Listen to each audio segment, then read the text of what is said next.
വേദിയിലേക്ക് നിറഞ്ഞ കൈയ്യടിയോടെ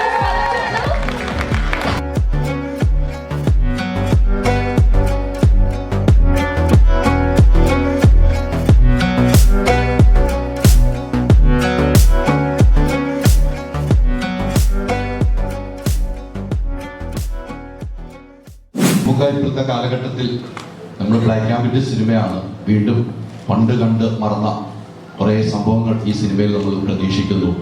നമുക്ക് അബുദാബിയിൽ വെച്ച് പറഞ്ഞിരുന്നു, നിങ്ങൾ കൂടുതൽ പ്രതീക്ഷയായിട്ടൊന്നും സിനിമ കാണാൻ വരരുത്, നിങ്ങൾ ഒന്നും പ്രതീക്ഷിക്കാതെ വന്നാൽ നിങ്ങൾക്ക് ഈ സിനിമ ഇഷ്ടപ്പെടുമെന്നാണ് മമ്മൂക്ക പറഞ്ഞത്. ഇത്തരമൊരു ബ്ലാക്ക് ആൻഡ് വൈറ്റ് സിനിമയിലേക്ക് മമ്മൂക്ക വീണ്ടും എത്താനുള്ള ഒരു സാഹചര്യം എന്തായിരുന്നു? പ്രേക്ഷകർ എത്രമാത്രം പ്രതീക്ഷ വെക്കാതെ തന്നെ പോകും എങ്കിലും മമ്മൂക്കയുടെ പ്രതീക്ഷ പറയണമല്ലോ.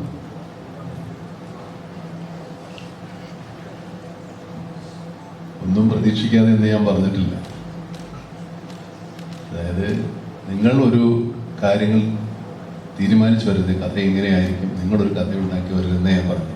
സിനിമയ്ക്കൊരു കഥയുണ്ട്, അത് നിങ്ങൾ സിനിമ കണ്ടറിയുന്നതാണ് നിങ്ങൾ ഭംഗി എന്നേ ഞാൻ പറഞ്ഞു. ഞാൻ നിങ്ങൾ അങ്ങനെയല്ല വിചാരിച്ച് ഇങ്ങനെയല്ല വിചാരിച്ച് എന്ന് പറയുന്നത് മാത്രമേ പറഞ്ഞുള്ളൂ. എൻ്റെ ആവശ്യമില്ലാതെ കുറ്റപ്പെടുത്തും ഒരിക്കലുമില്ല. അതൊരു ഒരു എന്താ പറയുക, ശൂന്യമായ മനസ്സുള്ള സിനിമയ്ക്ക് നമ്മൾ ഈ ട്രെയിലർ കാണുമ്പോഴും പോസ്റ്റർ കാണുമ്പോഴും ഒക്കെ നമ്മുടെ മനസ്സിലേക്ക് പോയി പറയുന്ന പോലെ ചില ആൾക്കാർ ഡീകോഡ് ചെയ്തിട്ട് അങ്ങനെ ആയിരിക്കും ഇങ്ങനെ ആയിരിക്കും എന്നൊക്കെ പറയും. അതൊന്നും ആയിരിക്കണം എന്നില്ല, ചിലപ്പോൾ ആവാം, ഇല്ലെന്ന് ഞാൻ പറയുന്നില്ല.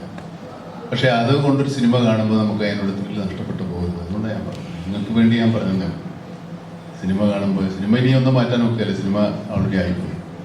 അപ്പോൾ അങ്ങനെ ആയിരിക്കാം ഇങ്ങനെ ആയിരുന്നെങ്കിൽ എന്നൊന്നും പറഞ്ഞിട്ട് കാര്യമില്ല. നിങ്ങൾക്ക് നമുക്ക് അങ്ങനെ ഒരു ആഗ്രഹം തോന്നുന്നു മാത്രമേ. അതുകൊണ്ട് സിനിമ കാണാൻ വരുമ്പോൾ ഒരു തീരുമാനങ്ങളൊന്നും എടുക്കാതെ, അതിനിപ്പോൾ ഒരു മലയാളത്തിൽ വാക്ക് എങ്ങനെ ടിഡിക്ക് വല്ല പിടിയുണ്ടോ? അല്ല, നമ്മൾ സിനിമ കാണാൻ വരുമ്പോഴേ ഒരു മുൻവിധിയോടുകൂടി വരും. മുൻവിധി എന്ന് പറയുമ്പോഴും അത് കുറച്ചുകൂടെ പരുഷമായി പോകുന്നത്. ഒരു എന്തോ ഒന്ന് കാണാൻ വരുന്നു എന്ന് തന്നെ വരണം. നമ്മൾ വിചാരിക്കുന്നത് കാണാൻ വരുന്നു വിചാരിക്കുക, അങ്ങനെയുള്ളൂ. ഈ ബ്ലാക്ക് ആൻഡ് വൈറ്റിൽ നമ്മൾ ഇപ്പോൾ ഞാൻ ചോദിച്ചൊരു ചോദ്യങ്ങളുണ്ടായിരുന്നു. നമ്മൾ പണ്ട് കണ്ട ബ്ലാക്ക് ആൻഡ് വൈറ്റ് സിനിമ ഇപ്പോഴത്തെ കാലഘട്ടത്തിലേക്ക് ഇത് വരുമ്പോൾ ഒരു പ്രസക്തി എത്രമാത്രം ഉണ്ടായിരുന്നു? പ്രസക്തിയൊന്നും പ്രത്യേകിച്ചില്ല.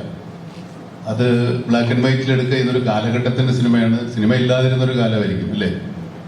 സിനിമ ഇല്ലാതിരുന്നൊരു കാലത്താണ് സിനിമ നടക്കുന്നത്. അതുകൊണ്ട് ഞങ്ങൾ ബ്ലാക്ക് ആൻഡ് വൈറ്റ് ആക്കി എന്ന് വേണമെങ്കിൽ പറയാം. അതുമല്ല, ബ്ലാക്ക് ആൻഡ് വൈറ്റ് പുതിയ തലമുറയ്ക്ക് ഒട്ടും അനുഭവിച്ചിട്ടില്ലാത്തൊരു സംഭവമാണ്. അതുകൊണ്ട് അതൊന്ന് കണ്ടറിയാം. പിന്നെ ഈ സിനിമ അതിന് പറ്റിയൊരു സിനിമയാണ്. ഒരു കാലം കൊടുത്തുകൂടെ ആളുകൾക്കിലേക്ക് സത്യസന്ധമായി മനസ്സിലാക്കാനോ അല്ലെങ്കിൽ അവർക്കത് ഫീൽ ചെയ്യിക്കാൻ തോന്നുന്നത് കൊണ്ടാണ് കുറച്ചുകൂടെ പഴയ കാലത്തെ ബ്ലാക്ക് ആൻഡ് വൈറ്റ് എടുത്തത്. നമ്മൾ ഈ പണ്ടൊക്കെ ഫ്ലാഷ് ബാക്ക് കാണിക്കും, ബ്ലാക്ക് ആൻഡ് വൈറ്റ് കാണിക്കുമായിരുന്ന അധികാരങ്ങൾ. അങ്ങനെയാണ് ഞങ്ങൾക്ക് അതിൽ നിന്നൊരു പ്രചോദനം ഉണ്ടായത്. പിന്നെ ഒരുപാട് സിനിമകൾ വന്നിട്ടുണ്ട്. ഇപ്പോഴും സിനിമകൾ എടുക്കാതിരിക്കുന്നില്ല ആളുകൾ. ബ്ലാക്ക് ആൻഡ് വൈറ്റ് സിനിമ നമ്മുടെ ഒരു നൊസ്റ്റാൾജിയല്ലേ, ഒരു അത് പല ബോളിവുഡ് സിനിമ ഫിലിം മേക്കേഴ്സിനും ഒക്കെ ഉണ്ട്. വലിയ സിനിമകളുണ്ട്, ഓസ്കർ അവാർഡ് കിട്ടിയ സിനിമകളൊക്കെ ഉണ്ട്. ഈ അടുത്ത കാലത്ത് 5-8 വർഷം മുമ്പ് ആർട്ടിസ്റ്റ് എന്ന് പറയുന്ന സിനിമ ബ്ലാക്ക് ആൻഡ് വൈറ്റ് 35 അമീരാണ്. അപ്പോൾ അത് നമ്മൾ അത്രത്തോളം ആലോചിച്ചിട്ടല്ല, നമ്മുടെ ഒക്കെ ഒരു ആഗ്രഹത്തിന് വേണ്ടി ഒരു ബ്ലാക്ക് ആൻഡ് വൈറ്റ് സിനിമ നമുക്കും വേണ്ടി വരണം. അതെ, നമുക്ക് ഫസ്റ്റ് ഓഫ് ഓൾ എന്താ ഇന്നത്തെ ഔട്ട്ഫിറ്റ് അടിപൊളിയായിട്ടുണ്ട്. ബ്ലാക്ക് ആൻഡ് വൈറ്റ് അല്ലേ? എല്ലാവരും ബ്ലാക്ക് ആൻഡ് വൈറ്റ് അല്ലേ? ഇവരെല്ലാവരും വൈറ്റ് ആൻഡ് ബ്ലാക്കും, ഞാൻ ബ്ലാക്ക് ആൻഡ് വൈറ്റും ആണ്. പിന്നെ ഈ ചിത്രം ഒരു ടൈം ലൂപ്പാണ്. ടൈം ലൂപ്പാണ്.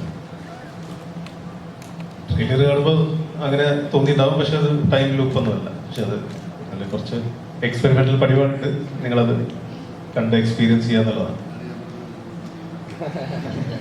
ഇപ്പം ഈ ചിത്രത്തിന്റെ എന്താണ് അനൗൺസ്മെന്റിലും കാര്യങ്ങളും കണ്ടു. പിന്നീട് ബ്ലാക്ക് ആൻഡ് വൈറ്റ് ആണെന്ന് പറഞ്ഞപ്പോൾ മമ്മൂട്ടി ബ്ലാക്ക് ആൻഡ് വൈറ്റിൽ കാണുന്ന എക്സൈറ്റ്മെന്റും പ്രേക്ഷകർക്കുണ്ട്. അതിലുപരി മമ്മൂക്കയുടെ മേക്ക് ഓവർ ആണ് യഥാർത്ഥത്തില് നമ്മളെയൊക്കെ എക്സൈറ്റ്മെന്റ് ചെയ്തത്. അതിലേക്ക് എത്തിയത് എങ്ങനെയായിരുന്നു? ഈ കഥ പറയുമ്പോൾ തന്നെ ഞാൻ എൻ്റെ അടുത്തൊരു ഇനീഷ്യൽ സ്കെച്ച് ഉണ്ടായിരുന്നു, ക്യാരക്ടർ സ്കെച്ച് ഉണ്ടായിരുന്നു.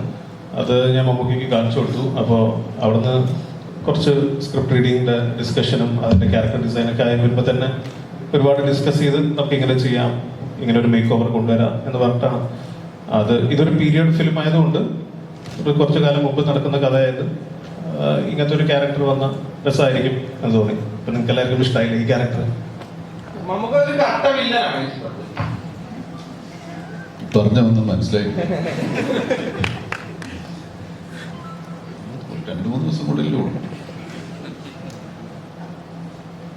വില്ലൻ എന്നൊക്കെ പറയുന്ന വാക്കുകൾ പോലും ഇല്ലാതിരുന്ന കാലത്താണ് ഈ സിനിമ അല്ലേ ഇടി?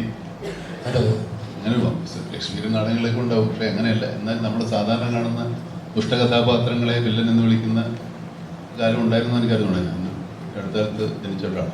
അത്ര പരിപാടി സിനിമയിൽ ആ കഥാപാത്രത്തിന് മിസ്റ്ററി ഉണ്ട്, ഭയങ്കരമായ മിസ്റ്ററി ഉണ്ട്. അത് പക്ഷേ നമ്മളിവിടെ വന്ന് ഇപ്പോൾ പറഞ്ഞാലും, നിങ്ങൾ സിനിമ കണ്ട് ആരോടെങ്കിലും പറഞ്ഞാലും അത് പിന്നീട് കാണാൻ പോകുന്ന ആൾക്കാരുടെ ഒരു ത്രില്ല് നഷ്ടപ്പെട്ടു.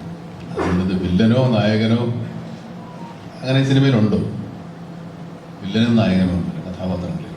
അവർക്ക് എല്ലാത്തരം വികാരങ്ങളും ഉള്ളവരാണ്.